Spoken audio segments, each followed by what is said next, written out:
بسم اللہ الرحمن الرحیم۔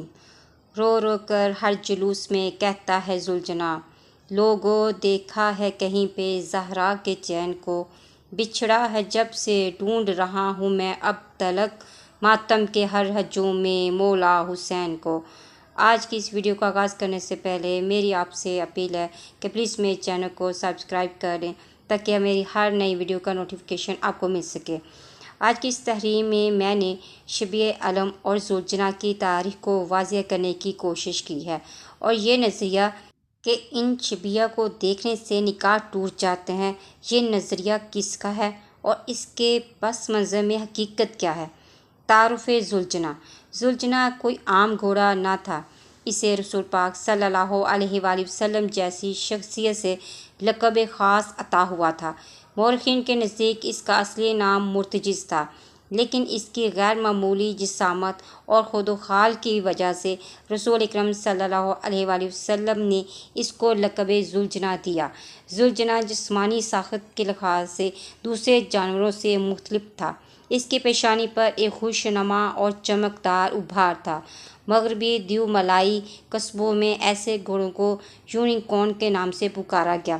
حضرت سلیمان علیہ السلام کے پاس ایسے گھوڑے پائے جاتے تھے جن کے ماتھے پر ایک چمکدار ابھار یا سینگ ہوا کرتا تھا۔ ان کے پر ہوتے تھے جو طاقت پرواز بھی رکھتے تھے۔ بعض روایات کے مطابق وہ گھوڑے جنات تھے جو حضرت سلیمان علیہ السلام کے بعد ناپید ہو گئے۔ حضرت موسیٰ علیہ السلام اور ذوالجناح کا واقعہ۔ کوہ طور پر ذوالجناح کی وفا کا چرچا تھا۔ حضرت موسیٰ علیہ السلام کوہ طور پر مناجات کے لیے جا رہے تھے کہ ایک اسرائیلی گناہ گار نے کہا، اے خدا کے نبی علیہ السلام، میں بہت عاصی ہوں، آپ خدا سے میری سفارش کیجیے گا تاکہ میری عفو ہو جائے۔ کلیم اللہ نے اس کی وکالت کی۔ جواب ملا، اے موسیٰ، آپ جو مانگو دوں گا، اور جس کی طلب مغفرت مانگو بخشش دوں گا، مگر قاتل حسین علیہ السلام کی بخشش نہیں ہے۔ عرض کیا، حسین کون ہے؟ خطاب ہوا، وہی ہے جس کا ذکر کوہ طور پر ہو چکا ہے۔ کہا، ان کو کون قتل کرے گا؟ فرمایا، ان کے نانا کی بدبخت اور سرکش امت قتل کرے گی۔ میدان کربلا پر گھوڑا ان کی فرما برداری کرتا ہوا در خیمہ پر آئے گا اور بازبانِ بے زبانی اعلان ظلم بیان کرے گا۔ شجرۂ نسوت۔ ایک روایت کے مطابق ذوالجناح کا شجرہ حضرت اسماعیل علیہ السلام کے گھوڑے سے جا کر ملتا ہے۔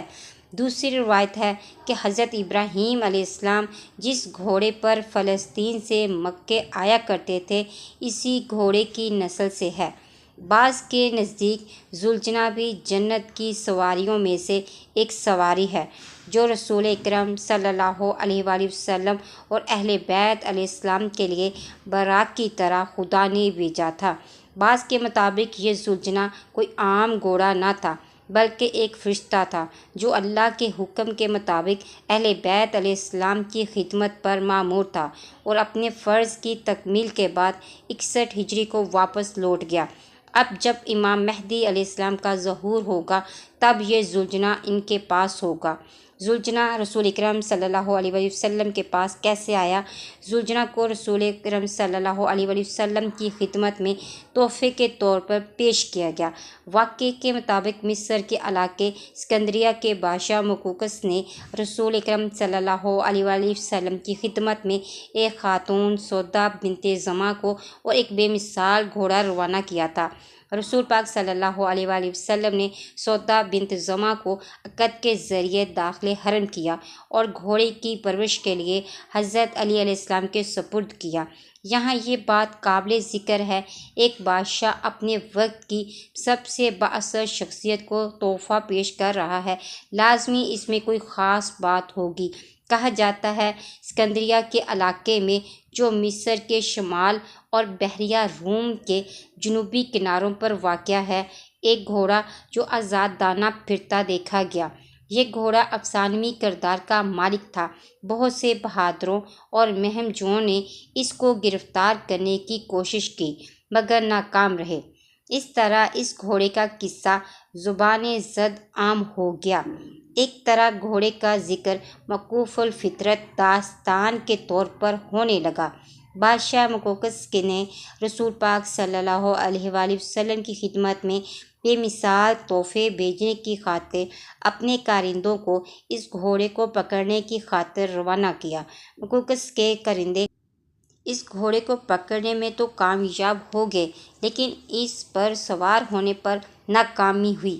چنانچہ اس گھوڑے کو اس طرح رسول اکرم صلی اللہ علیہ وآلہ وسلم کی خدمت میں روانہ کیا گیا۔ اسکندریہ سے مدینے تک کے تمام راہ میں اس گھوڑے کو بڑے بہادر افراد قابو میں رکھتے۔ جب اس منہ زور گھوڑے کو رسول پاک صلی اللہ علیہ وآلہ وسلم کی خدمت میں حاضر کیا گیا تو رسول پاک صلی اللہ علیہ وآلہ وسلم اس جانور کو انتہائی پسند فرمایا۔ جب رسول پاک صلی اللہ علیہ وآلہ وسلم نے اس کی گردن پر ہاتھ پھیرا تو اس نے خوشی کا اظہار کیا۔ اس کے ساتھ ہی اس کی منہ زوری اطاعت میں تبدیل ہو گئی۔ رسول پاک صلی اللہ علیہ وآلہ وسلم نے اس وقت اس کو ذوالجناح کا لقب عطا فرمایا اور پرورش کے لیے اس کی رسی مولا علی علیہ السلام کو دے دی۔ اس طرح یہ ان کے ساتھ ایسے چل پڑا جیسے صدیوں سے منزل کی تلاش میں بھٹکنے والے مسافر کی روح کو منزل پا لینے کے بعد قرار آ گیا ہو۔ یہ ذوالجناح حقیقت میں رسول پاک صلی اللہ علیہ وسلم کا ہے۔ اس میں قدرت کا ایک راز یہ ہے کہ آئندہ جب بھی ذکر ذوالجناح ہو فقط راہوار حسین کی وجہ سے نہ پہچانا جائے، بلکہ اس کا ذکر ہو تو یاد رسول پاک صلی اللہ علیہ وآلہ وسلم بھی تازہ ہو۔ اور ذوالجناح کو یہ بھی شرف حاصل ہے کہ اس کی پشت پر سب سے پہلے رسول پاک صلی اللہ علیہ وآلہ وسلم سوار ہوئے، اس کے بعد مولا علی علیہ السلام، پھر امام حسن علیہ السلام اور آخر میں امام حسین علیہ السلام نے سواری کی۔ ذوالجناح امام حسین علیہ السلام کے پاس رسول پاک صلی اللہ علیہ وسلم اکثر مسجد سے نکل کر اپنے گھوڑے کو دیکھنے جایا کرتے تھے۔ ایک دن مسجد سے نکلے اور استقبال کی طرف پہنچے تو دیکھا کہ ذوالجناح کے قریب مولا حسین علیہ السلام کھڑے ہیں اور اس کی گردن اور چہرے پر ہاتھ پھیر رہے ہیں، اور ذوالجناح بار بار اپنے سر کو امام حسین علیہ السلام کے قدموں میں جھکاتا ہے۔ امام حسین علیہ السلام اس کو پھر پیار کرتے جاتے ہیں۔ کافی دیر تک رسول پاک صلی اللہ علیہ وآلہ وسلم کھڑے یہ منظر دیکھتے رہے۔ پھر رسول پاک صلی اللہ علیہ وآلہ وسلم امام حسین علیہ السلام کے قریب آئے اور کہا، حسین یہ گھوڑا تمہیں اچھا لگتا ہے نا؟ کہا، نانا یہ گھوڑا ہم سے بہت پیار کرتا ہے۔ رسول پاک صلی اللہ علیہ وآلہ وسلم نے فرمایا، جبھی تو آپ اس سے پیار کرتے ہو، آج سے ہم نے یہ تمہیں دے دیا، یہ آج سے تمہارے نام ہو گیا۔ اس دن سے امام حسین علیہ السلام نے جب ذوالجناح کی سواری کرنا چاہی قریب آتے تو ذوالجناح فوراً بیٹھ جاتا۔ جب چاروں ہاتھوں پیروں سے بیٹھ جاتا تو امام حسین علیہ السلام اس پر سوار ہو جاتے تھے۔ آہستہ آہستہ چلتا، اور جب امام حسین علیہ السلام اترنا چاہتے تو گھٹنے ٹیک کر بیٹھ جاتا، کہیں اترنے میں زحمت نہ ہو۔ ذوالجناح 10 محرم کے بعد کدھر گیا؟ پھر ایک وقت وہ بھی آیا جب اس کی پشت اس کے رکاب سے خالی ہو گئی، جب اس کے مالک کو چاروں طرف سے خون آشام دشمنوں کی تلواروں نے گھیر لیا۔ جب 10 محرم کو امام مظلوم علیہ السلام نے ریت کربلا پر سجدے کے لیے سر جھکایا تو ذوالجناح نے پروانے کی طرح شمع امامت کا طواف کرنا شروع کر دیا۔ ہر آگے بڑھنے والے کم بخت کا راستہ کاٹا، اگر کوئی بہت قریب آیا تو دانتوں سے اس کی خبر لی۔ اس دوران اس کے جسم پر تیر پیوست ہوتے رہے، سنگ باری ہوتی، مگر یہ اپنے جسم پر کھاتا رہا۔ اس دوران شہزادی سکینہ علیہ السلام محبت پدر میں بے قرار ہو کر بابا کے پاس آ گئی۔ امام علیہ السلام نے ذوالجناح کو حکم دیا کہ جنگ بند کر دے اور شہزادی سکینہ علیہ السلام کو خیام تک پہنچا۔ یہاں یہ روایت بھی بیان کی جاتی ہے، جب امام علیہ السلام نے سجدہ شکر ادا کیا، اس وقت اس نے وہ کام انجام دیا جو اس کے لیے مخصوص ہو گیا۔ اس نے خود اپنے اس فرض کا احساس کیا کہ وہ بے بس عورتوں کو جو خیموں میں اپنی والی وارث کی خبر کی منتظر تھی، جا کر اپنے مالک کی خبر پہنچا دے۔ اس نے اپنی پیشانی خون میں تر کی۔ وہ سیدھا خیمہ حسین علیہ السلام کے دروازے پر پہنچا۔ اس نے ہنہنا کر اپنی آواز پہنچائی۔ منتظر سیدانیہ اس کی آواز کو سنتے ہی دروازے پر آ گئی۔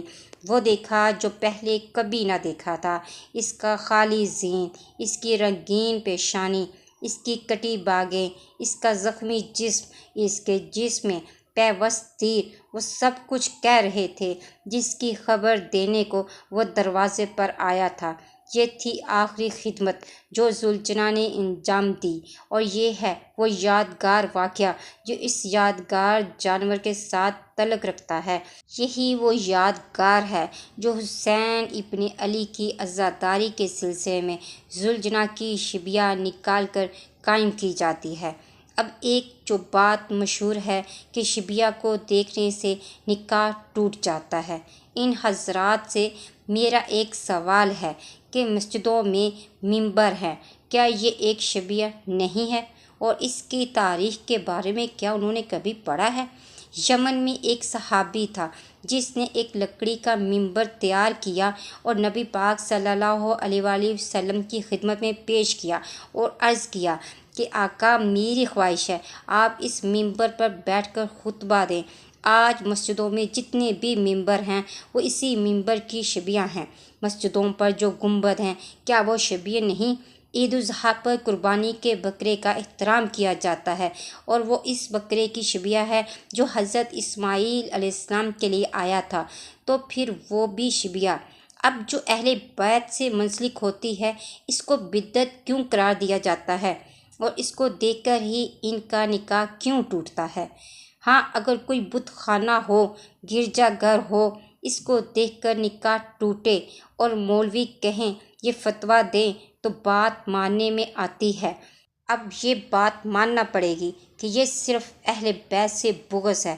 جو بات اہل بیت سے منسلک ہوتی ہے، بغض کی وجہ سے اس کو بدعت قرار دے دیا جاتا ہے۔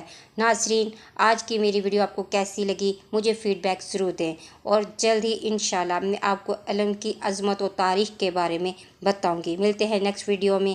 فی امان اللہ۔